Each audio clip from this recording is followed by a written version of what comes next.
Good morning, friends. Today you're going to take out your iReady workbooks. You're going to open up to page 352 as we talk about how we connect words and pictures when we read. Go ahead and pause the video at any time if I am going too fast. This is lesson 21.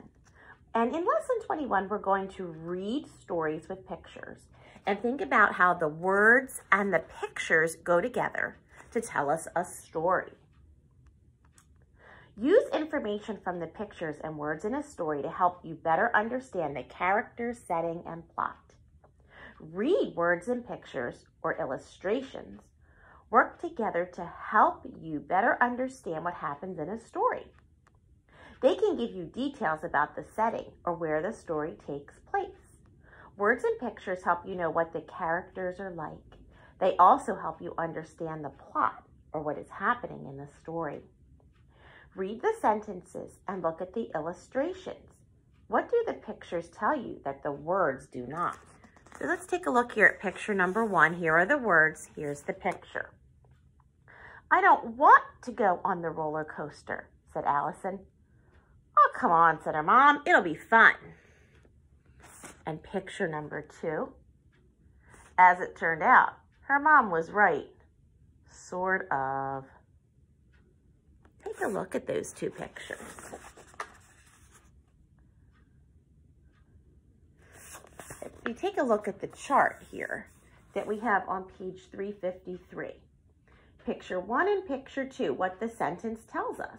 In picture number 1, Allison does not want to go on the ride, but her mom says it'll be fun. What does the picture show? Well, if we go back and look at this picture, I see a family standing by the gate to the ride. I see the little girl Allison looking scared.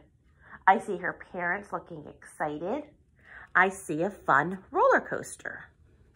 So you could fill any of those in this box. In picture number 2, I see Allison's mom was partly right. There's picture number 2. What do I see? The family's on a roller coaster. Allison sure looks like she's having fun, but maybe her parents look a little scared. Her dad looks like, oh, he's gritting his teeth. So go ahead to take a minute and fill in these 2 boxes. You can pause the video.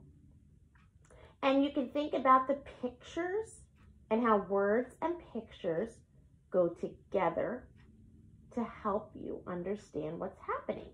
Sometimes, when we read, we often stop to look at the picture. Okay, so you can pause the video, and when you finish, you can turn the page to our next page, Mr. March and the Moose by Wendell Riley. This is a fantasy story about a man and a moose, and we're going to read it and then look at the pictures. Mr. March could not find his glasses anywhere. He had searched his whole house, and he even poked around his backyard. When he came inside, he hung his hat and coat on the coat rack. "Where could those glasses be?" he muttered. "I can't see 3 feet without them, and I was so hoping to spot that moose everyone has been talking about." "Excuse me, sir," a shy voice said. "I believe your glasses are in your shirt pocket." Mr. March jumped. Who had said that? But he reached in his pocket, and there were his glasses. When he put them on, he realized he had not hung his hat and coat on the rack after all. So this was fantasy because we know animals don't really talk. Down here in our purple box, close reader habits say, circle details in the pictures that aren't in the sentence. Is there anything in these pictures you would like to circle that might give you more information about the story? Mr. March had a problem in this story. He couldn't find his glasses, and he couldn't see without them. Who solved the problem? Our talking moose. Where were Mr. March's glasses? in his coat pocket, his shirt pocket. Now, the next page gives us the same chart that we just completed earlier with the other lessons. And a little clue up here in the corner. I need to look at each picture, read the words, and then look at the picture again. So I want you to look back at this story, and I want you to finish this chart. There's information you can put in these boxes. Right here, what this sentence tells us, Mr. March can't find his glasses. Is there anything else you'd like to add? And then what does the picture show us? Down here in this box, someone tells Mr. March where his glasses are. Any other details? And what does the picture show us? So go ahead and pause the video and fill that in.